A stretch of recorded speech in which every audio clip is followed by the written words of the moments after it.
मैं कुरान पढ़ के वुजू करके इस कॉन्फ्रेंस कह रहा बैतुल्ला मुकामे मुल्तजमना चंबड़ के भी कहांगा दुनिया कायनात दे लोगो मैं मस्जिद च वड़ के मिंबर ते चढ़ के कहांगा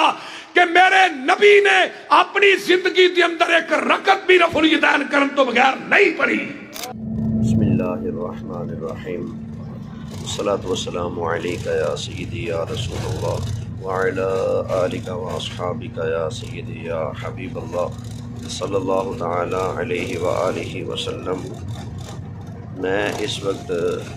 हालत सफ़र में हूँ और अपने शहर दुनियापुर से फैसलाबाद जामिया अमीनिया रिज़विया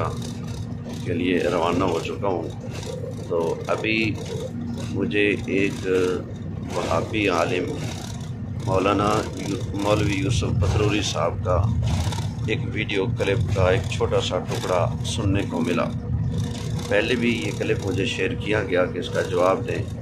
तो अभी भी मेरे पास ये ताज़ा क्लिप पहुंचा, तो मैंने मुनासिब जाना फिलफौर अभी इस हवाले से कुछ गुफ्तगू कर ली जाए। मौलवी साहब मौसूफ ये कह रहे थे कि मैं कुरान पाक हाथ में लेकर ये ऐलान करता हूँ और मैं काबतुल्लाह में खड़े होकर भी ये ऐलान करने के लिए तैयार हूँ कि मेरे नबी ने सल्लल्लाहु अलैहि वसल्लम पूरी ज़िंदगी में एक रकत की भी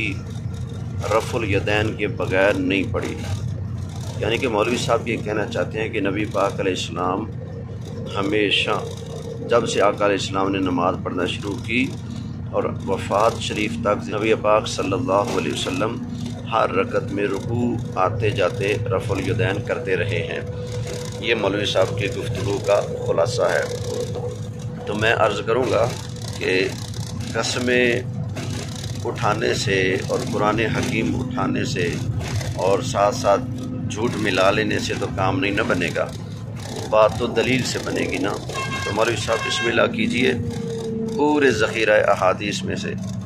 सिर्फ़ एक सही हदीस पेश कर दें, सिर्फ़ एक सही हदीस जिसमें उन चार मकामात के रफ़ा दैन का ज़िक्र हो और जिस हदीस में ये सराहत मौजूद हो कि नबी करीम सल्लल्लाहु अलैहि वसल्लम वफ़ात शरीफ तक हमेशा रुकू आते जाते आका अलैहिस्सलाम रफ़ा दैन करते रहे हैं। मौलवी यूसुफ पथरूरी साहब आप बैठ जाएं,